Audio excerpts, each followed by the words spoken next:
Okay, good morning, everyone. It is great to see everyone today for our session on family engagement in the PSTs and CAP.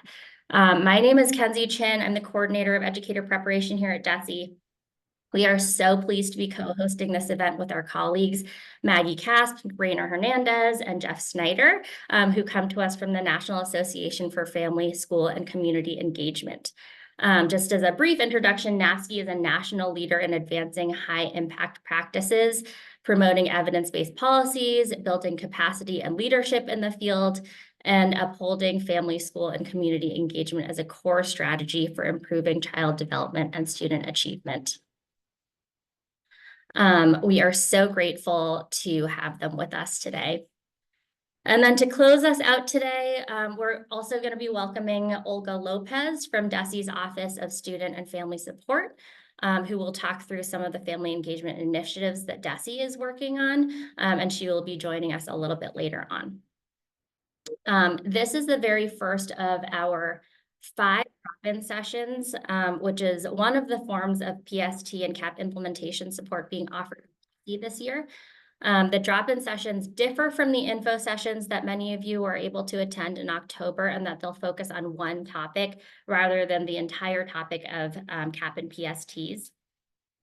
This one is also an exception among the drop-in sessions in that it will be hosted by DESE and our guests, and the ones in the spring will be primarily hosted by the facilitators who apply from the field. And to that end, we have opened the applications for facilitators for the spring drop-in sessions. So do please take a look at that application and apply for any session or sessions that you would feel equipped to participate. And one of our colleagues will drop that link in the chat in just a minute.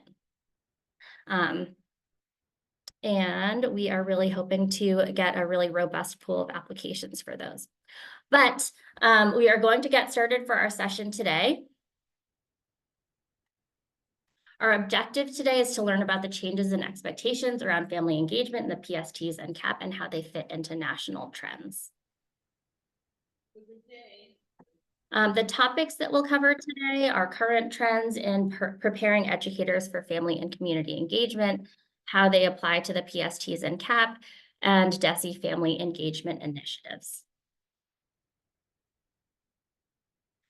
As always, we want to start today's session with our team's beliefs about educator preparation and the students across Massachusetts. We believe all students can thrive. We believe all students deserve access to effective educators. We believe through strong preparation, all educators can be effective on day one. We believe all educators must support each and every student in their care. We believe students are best supported when families, communities, and educators work together. We believe DESE, sponsoring organizations, and PK-12 schools and districts will need to take action to disrupt inequities. And we believe DESE, sponsoring organizations, and PK-12 schools and districts will need to partner to build an education system that lives up to these beliefs. And these beliefs have informed our work on the PSTs and CAP, as well as our work with NAFSCE and with you all, and they'll continue to inform our work going forward. And then just a quick clarifying disclaimer, NAFSCE is presenting information to help us contextualize Standard 3 and the PSTs with trends on a national level. They are not stating expectations of sponsoring organizations that DESE implicitly has that have not been communicated in DESE material. So any expectations that DESE has of you have been communicated in materials. NAFSCE is not stating expectations for Massachusetts. With that, I will hand it over to our guests, Maggie and Raina. Thank you so much, Kenzie, for that. Raina and I are so happy to be here today. I'm Maggie Casp. I'm a senior research consultant at the National Association for Family, School, and Community Engagement, or NAFSCE, as we'll refer to ourselves. And I'm here with Rainer Hernandez, who is our Director of Research and Public Policy, and Jeff Snyder, our Policy Associate. And it's really exciting to see all of you here today. Many of you I know and have worked with in the past, so it's exciting to be able to share all of our work. On the next slide, you'll see just a quick note, as Kenzie shared before, a little bit about our mission at NAFSCE is to advance high-impact policies and practices for family, school, and community engagement to promote child development and improve student achievement. And our vision is really one in which a world where family engagement is universally practiced as an essential strategy for improving children's learning and advancing equity. And Raina and I were invited here today because over the past 5 years here at NAFSCE, we've been involved in what I would say is a really large project designed to understand, enhance, and really reimagine how educators are prepared for family and community engagement. So in today's talk, we just wanted to take about 30 minutes or so to really share with you 5 big trends that we've been seeing in the field of educator preparation and family engagement, and also along the way share with you some resources that might be helpful to you as you build out the work that is laying out in the year ahead for you all. But before we get into all of that, on the next slide, you'll see just some definitional background that I was hoping to provide just to lay the framework and the foundation for our conversation today. So the definition of family engagement that we at NAFSCE and many others in the field use is that family and community engagement is a shared responsibility among families, schools, and communities to support student learning. So in this way, family and community engagement really isn't a one-size-fits-all program or service, but it's really the ways that families guide, support, and advocate for their children's learning. And what that means for schools and communities is it's about the ways that they reach out to families and really create conditions for families to not be subordinate to the school, but to really be critical partners. And the next screen really just points out why this is so important, which is namely because research points to a number of positive benefits of family and community engagement for everyone involved. For students, we know it leads to improved outcomes across the developmental spectrum. For teachers, it leads to increased job satisfaction. For families, it leads to increased family well-being and leadership. And we also know that family engagement is a matter of equity. Yet there's a conundrum, there's a problem that we see in the field, which you'll see on the next slide, which is that despite all we know about family engagement and its importance, it's often at the periphery of school reform efforts and practice. And we're not here today to go into all of those reasons, but one of the biggest reasons we hear quite often is that often family-facing professionals, and I'm going to use that term broadly, really just to refer to anyone who works with families, school leaders, educators who we're going to focus on today, family coordinators, after-school providers, really anyone who works with families receive very few opportunities early on or throughout their careers to really learn how to partner and build relationships with families and communities. And data point out again and again that family-facing professionals want to engage families meaningfully and equitably, but often just aren't always provided opportunities to learn and grow these skills. So what I'd like to do is I'm going to share with you 5 big trends that we're seeing in our research over the past 5 years. That's really coming from the work that we've been doing to try to understand some of this work. So on the next slide, you'll see that the first trend that we want to highlight are some of the data that we've collected to sort of build the case that I've just laid out to you, and how the national landscape of educator preparation and family engagement is actually pretty mixed. So you're going to see on this next slide that in a survey we conducted of nearly 600 family-facing professionals, many of whom were teachers, we learned that 40%, fewer than 40% really, believed that their pre-service or professional training fully covered the core competencies that were needed to engage families.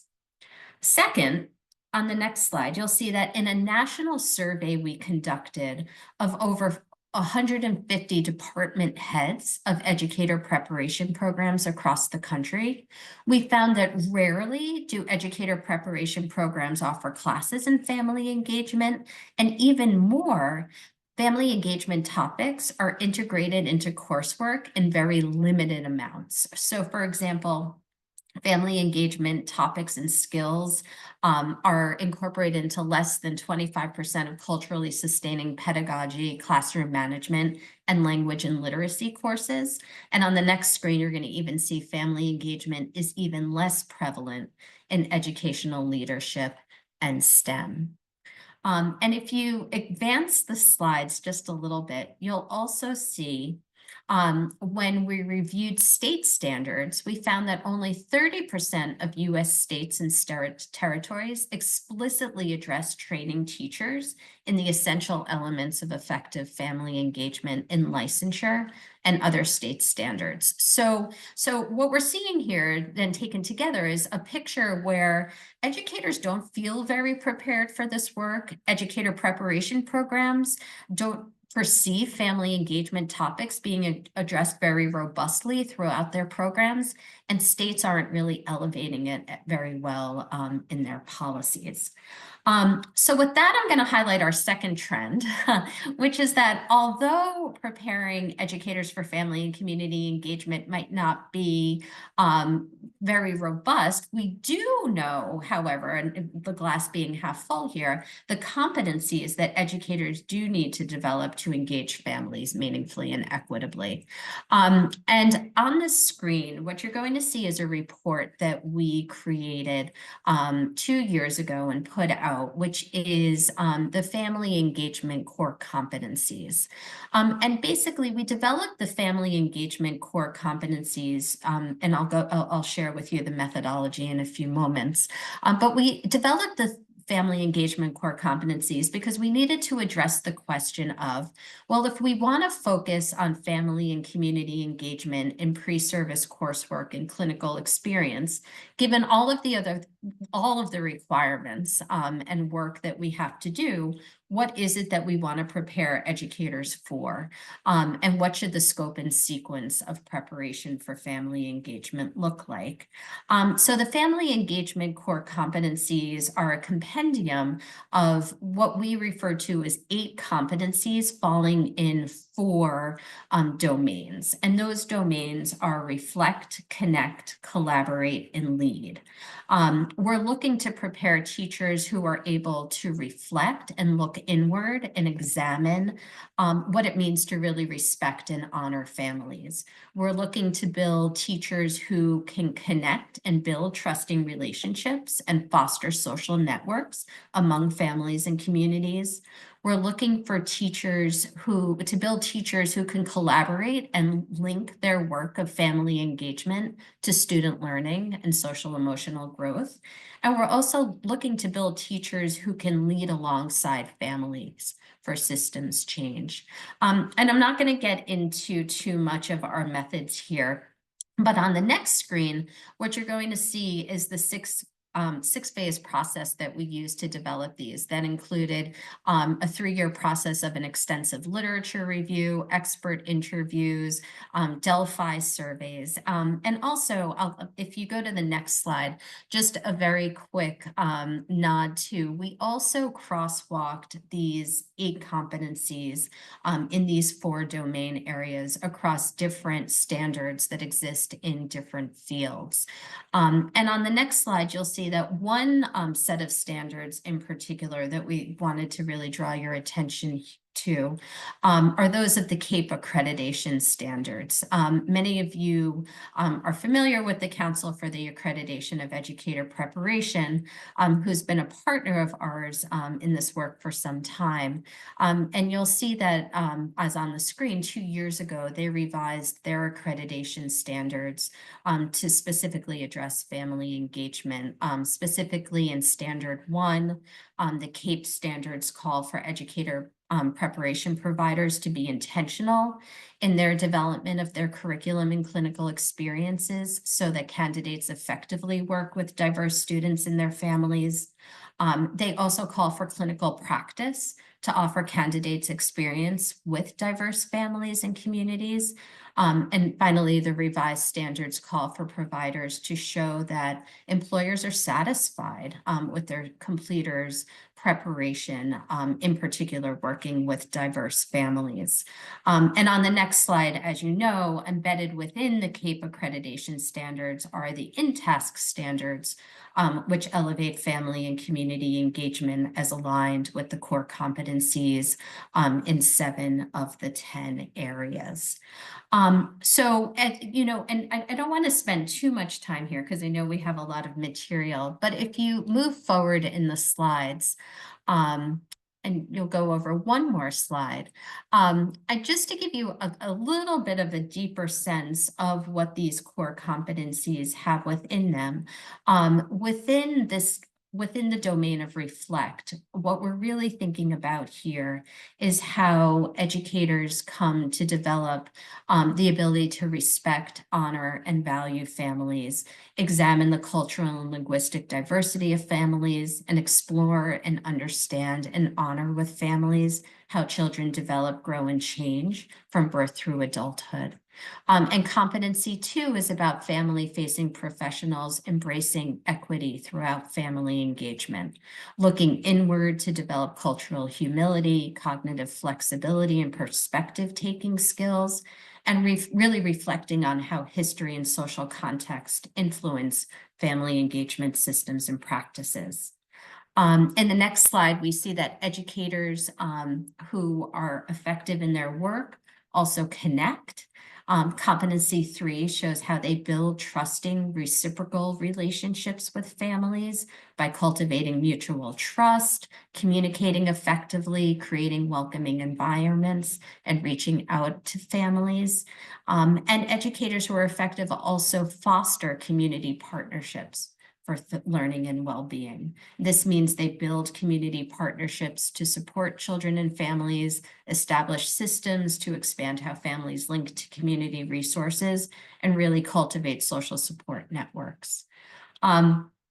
Competency 5 and 6 within the domain of reflect are really about thinking about how families are building up, how educators are building on family knowledge for resources, for learning and joining with families, for planning and implementing and evaluating learning.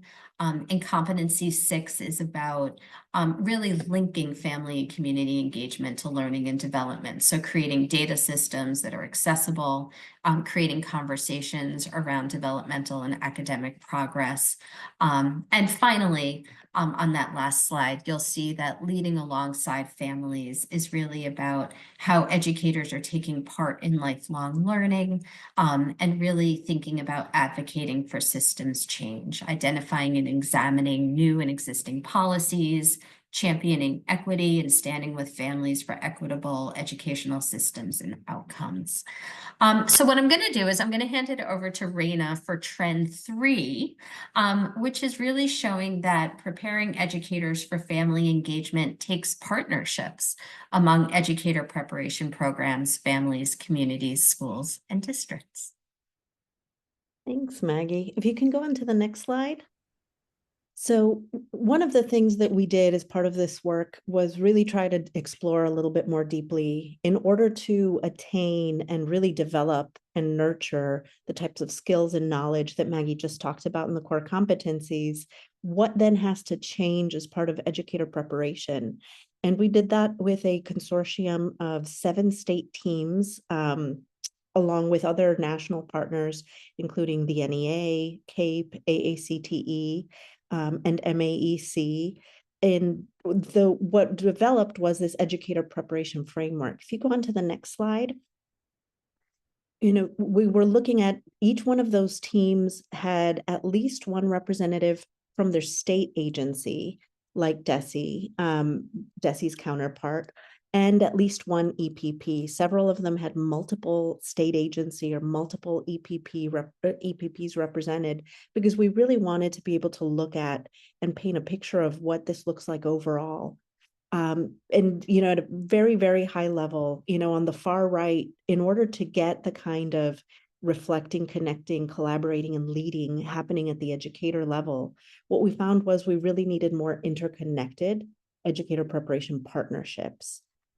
Because the kind of transformations we were talking about, you know, what you see in the outcomes, enhancements in field experience, in coursework, the redesigning of programs, looking at policy and systems change, as well as what often requires both the mobilization and advocacy to make some of these changes, and also some of the sustainability. We've seen in some communities, community and family engagement really being what sustains change over time through leadership transitions and things like that.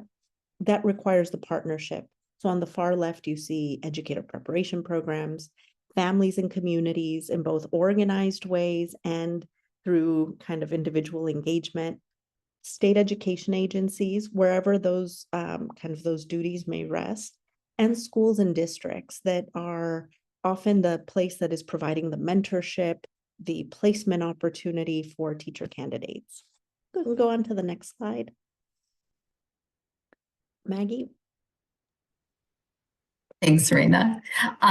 So in trend 4, what we really wanted to highlight was that there are some really bright spots around the country that are putting elements of this framework to work. So if you go to the next slide, you're going to see a map. And in essence, when we put out the framework that Raina just described, we realized that a framework wasn't enough. So we launched something called the Family Engagement and Educator Preparation Innovation Project, or what we refer to as FEPIP for short. And the goal of FEPIP was really to engage collaboratives of educator preparation programs, families, schools, and communities in trying out and testing different elements of the framework. So in the fall of 2022, we actually put out a request for proposals for collaboratives to implement and collect data over a 6-month period in their local context. And really just try something new out around what it could look like to prepare educators for family and community engagement, something new in their clinical experience, something new in their coursework. And in total, we received 76 proposals. And after a rigorous review process, we selected 9 of those to receive grants of about $15,000 to try out this work. And on the screen, you can see the programs that we, the communities that were selected. And what we found when we looked across the 9 aggregated collaboratives and innovations really is nothing short of amazing.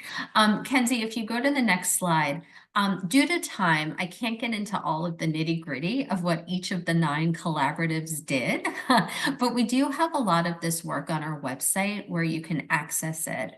And we have a summary article in the Journal of Teacher Education that really outlines some of our big aggregated findings.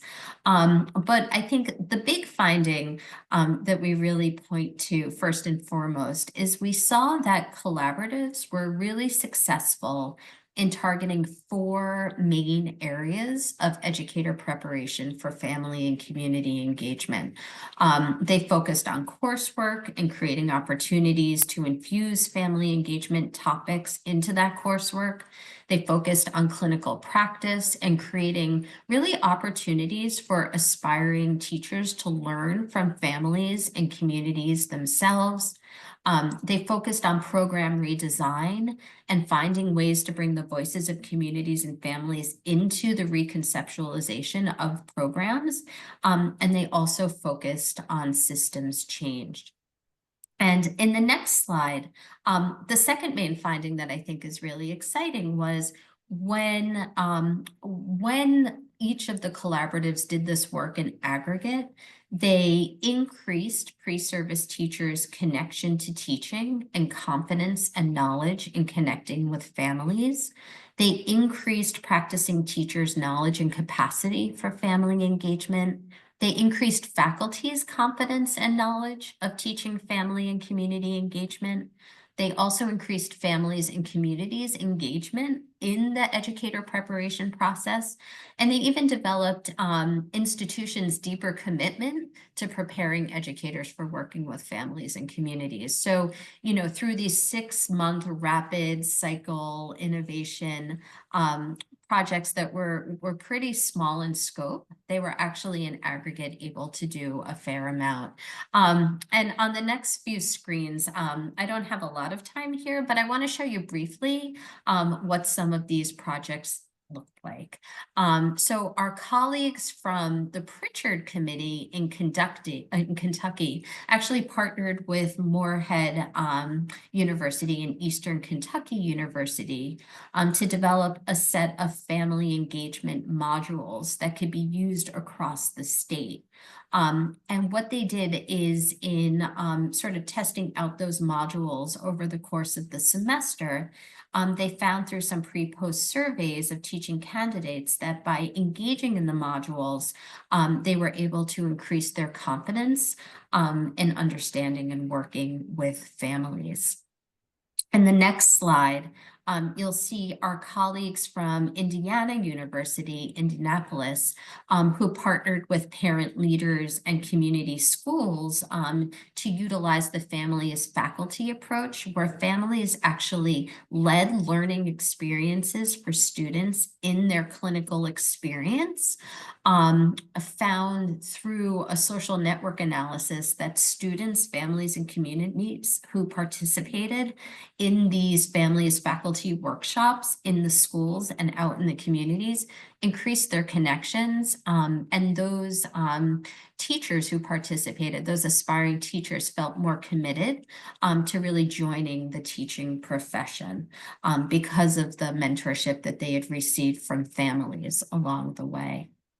I also want to highlight our colleagues from Bank Street who partnered with Head Start programs and a charter school to hold focus groups for families, teachers, and children themselves to really make recommendations to the dean for the redesign of its early childhood special education preparation program based on what families wanted teachers to be able to do.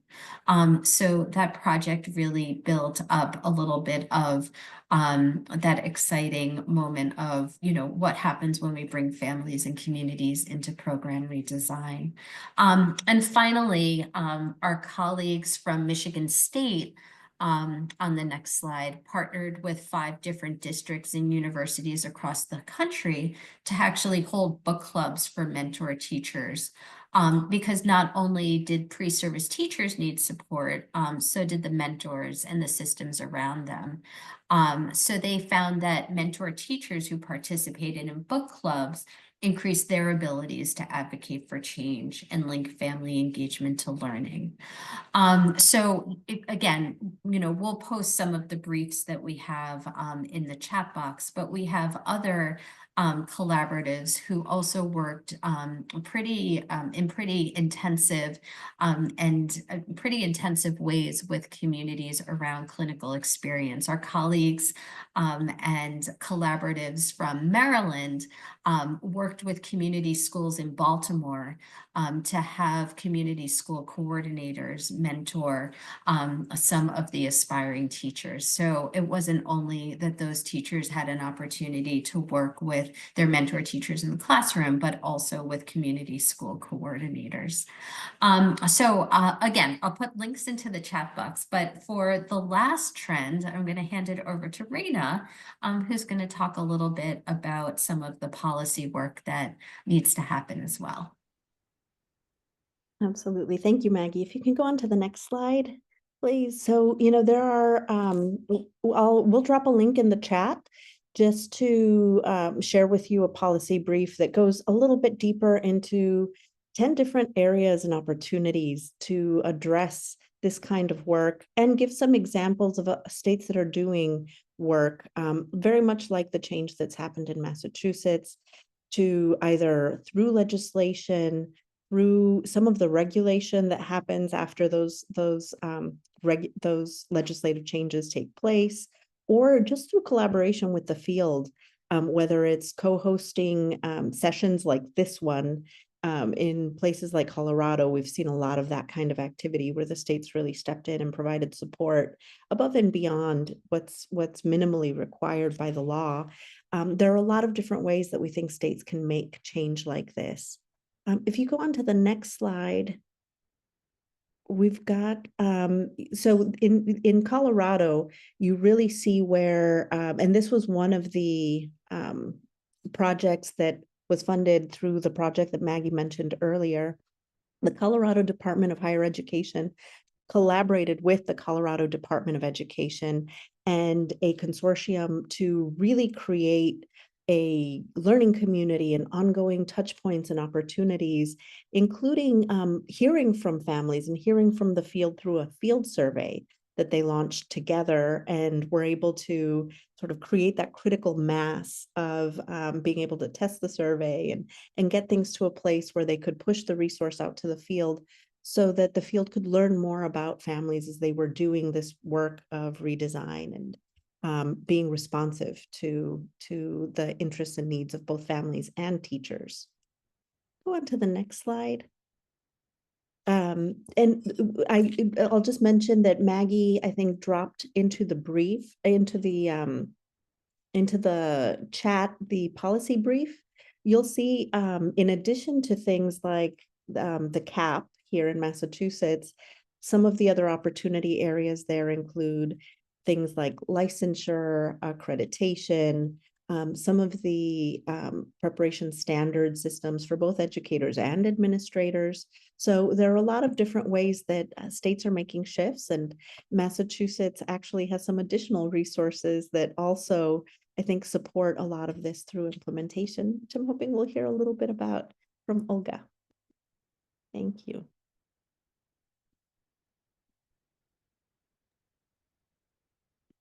Thank you so much, Raina and Maggie. That was so great to hear. It's so important for us to have this context as we embark in this work within our own Massachusetts specific context.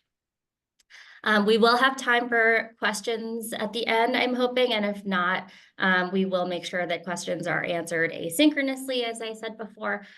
So I hope that your minds are spinning and that you're getting excited about all of this work as our guests are speaking.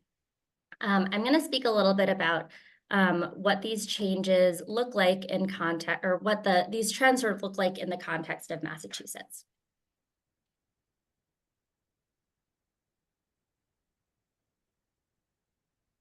So we're going to zoom in a little bit and talk about the PSTs and CAP.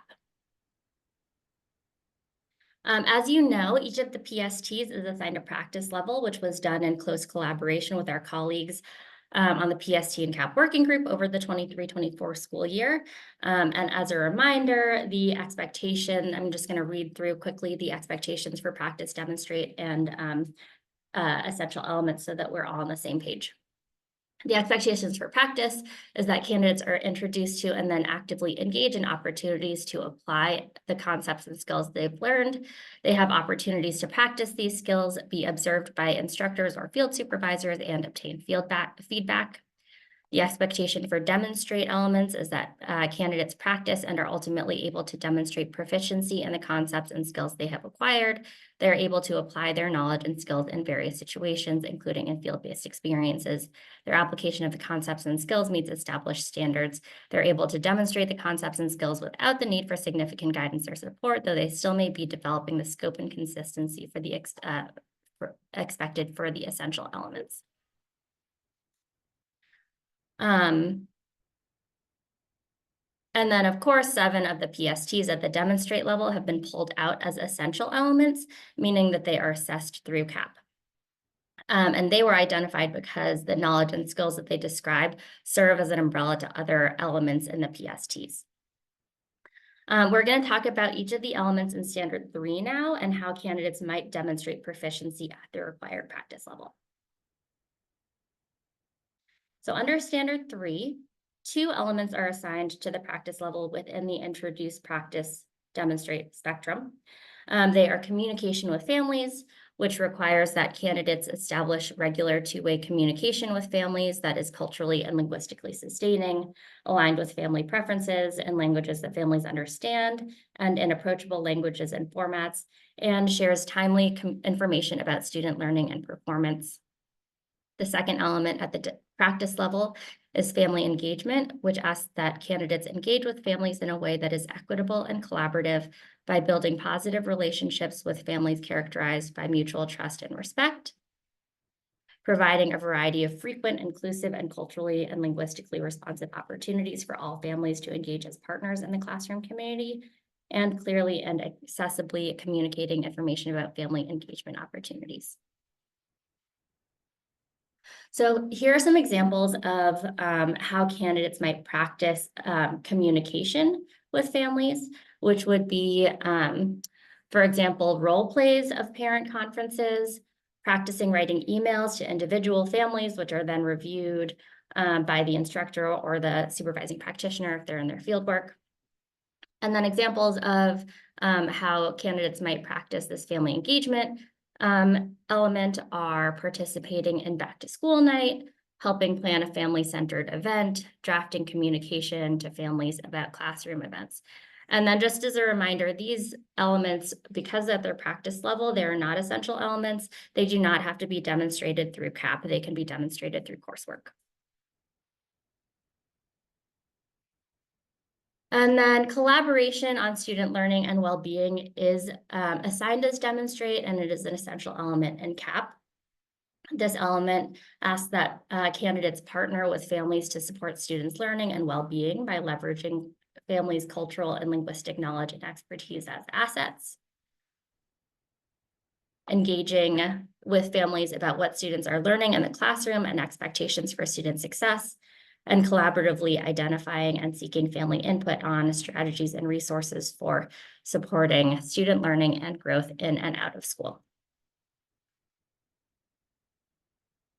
So some examples of how this element might be demonstrated in CAP might be, these are just examples, not expectations or requirements, but things like drafting communication, and I'm saying drafting purposefully, not that they are sent out without oversight from the supervising practitioner, but drafting communication to families to invite them to participate in student learning, and then coordinating with families about how they want to engage. Drafting some sort of data system that's accessible to families, and then getting feedback from families about how that data system is working. Collaboratively planning family engagement events, drafting talking points for parent conferences, maybe that specifically asks for parents' input, and participating, if possible, alongside the supervising practitioner.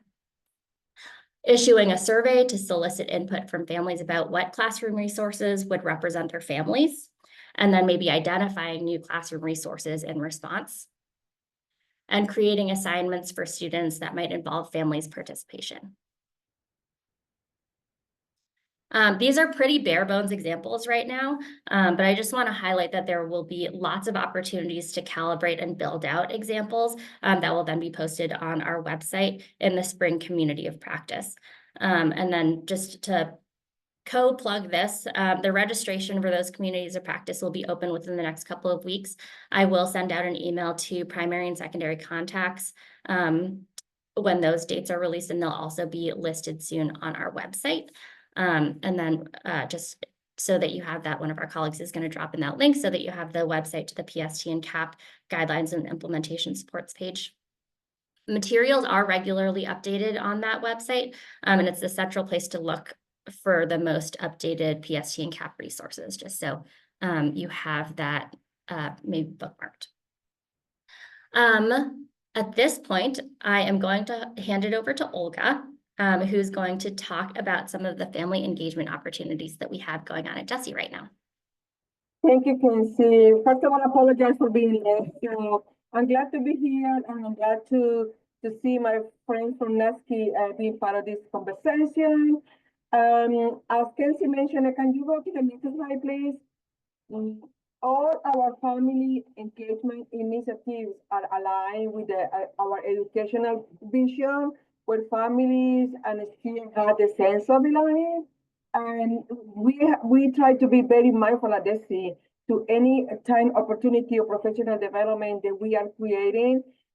We have the same opportunity for our families just to build this authentic and trusted partnership with our school districts. Can you go to the next slide, please? So here are our values and knowledge that we are guiding our work with our families here at the department. So again, what I say, when families and students have the sense of belonging, and when students and families, they feel they are supported and safe in our schools, and also we are acknowledge and knowing and respect our students and the culture and values. So can you move to the next slide, please? I just want to, before I go to the examples of the district of the support that we are giving to our school districts, I just want to acknowledge that the work that we are doing for family engagement start based on the opportunity canvas the NAFSCE prepared for DESE maybe 5 years ago, when they did a research and evaluation on all the research that we have at the department and how they are toward or engaging with families. Based on that, when I start this position, we start to implementing the new strategies and work and building a pathways to create this partnership with our families. So we have our family engagement framework, as we know, we have been implementing the framework, providing trainings for educators to understand what are the guiding principles and how to take this framework alive, because it's more than a document, it's how can we take this best practices to engage with our families. And also we have our fundamental self-assessment tool, and we are working very close with a vendor to helping school districts to assess the initiative related to family engagement. And based on this assessment, we can start at the process to provide the technical assistance that is needed at that moment to help again school districts to build this relationship. And we know, so it's important that the teachers have the skills and knowledge they have to engage families in more equitable way, but also we want to prepare our families to be able to share and to build this relationship.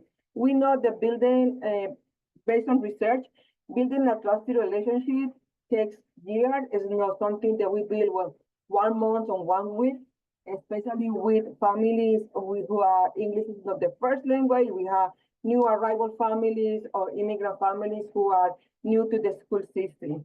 Our goal, DESE's goal, to implement and provide all these strategies and to support school districts is to support our students to success, to big dreams and have the opportunity to go to college or career pathways that when they can be success. We have our professional development calendar that we are working on, and because this year we are going to change a little bit, we are doing more community of practices, and we want to be strategic, and because we want to support those school districts who need more support, those teachers who need some strategies to engage with families, and especially for those districts who attendance is a huge issue. And we have our reusable learning objectives. This is like something that we have in our website that when we can guide, school districts can use it and implement it, and we have our guidance. They have to evaluate their own family engagement practices. And I'm very proud that we have our Family Institute for Student Success. It's an institute a training that we are providing to the school districts and families, again, building this dual capacity, provide the tools and the strategies. But the special about this as a portfolio, as a technical assistant that DESE is providing to the school districts. We have our core program that is based on family engagement, and we had this training for educators, and we had a training for families. And then we got all both groups together working and build this relationship. So, and I'm gonna amplify more about this. Last week, we graduated 125 families from 5 different school districts who started to implementing this institute. Because after they take this 9 weeks training, the school had the opportunity to choose a different training that they think. So we create this portfolio, that's the right expression. We create this portfolio, and they have trainings about social emotional, early literacy skills, new IP, social emotional, and how to work with and how to create LPACs and CPACs. So based on the needs of the school, the technical assistant will be go to that pathway. So let's see, in Fishbowl, we are working with the Early Level Center, and educators, they feel that they need help and early literacy skills and how to communicate with families. We are providing this training for educators, how to guide families to provide support at school for the little ones. And then we have the family engagement grant. So our grant is only dependent on funding available. And last week, okay, so this year is more about how many families graduate between 2023 and 2024. So we have Lowell, Worcester, River, Fishburne. So, and these are the families and they graduate. And we are missing in Springfield, as a career vocational school that they're gonna implement the Empower Zone. They are implementing fees next year. Last year, with the funding that we used for the family engagement grant, we have option 1 and option 2. En la respuesta, 8 school districts implemented this initiative when we try to build this pathway for families, for parents who wants to go to the educational career pathway, and they starting like a classroom monitors. And then what we want at DESE is to continue to provide the support to those future assistant teachers or future educators to be this pathway in our school districts. And finally, but not the last but not the less important, our Better Together Summit. Reina was here last year. We had 700 participants. This year we are moving the summit for spring 2025. We don't have the date and the location yet, but we want to bring about 1,000 participants. And our goal for our office is 500 families, and the rest can be educators and community partners. So all of these initiatives that we are moving at DESE, they are aligned with our educational vision, with our strategic goals and initiatives. And again, we are working across the office. We have a long pathway to go, but we are working and connecting the dots to really better understand and implement and give the opportunities to families to be part of the conversation and the decision making.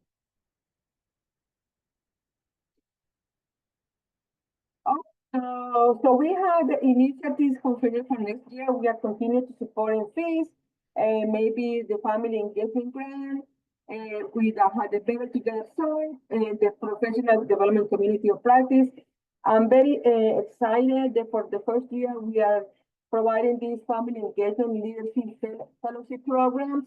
We are working at FP, and the goal is to have school leaders to come into this fellowship program as a team and to understand better, to understand family engagement better, because we have been working better to top and the middle, and I think so we need to work top to bottom just to find a common ground and unify the concept of the resources that we are providing to our school district. More information will be shared in the future when we have the vendor and the fellowship program developed. And after that, we are going to reach out to the urban administrators and local superintendents and teachers to be part of this initiative.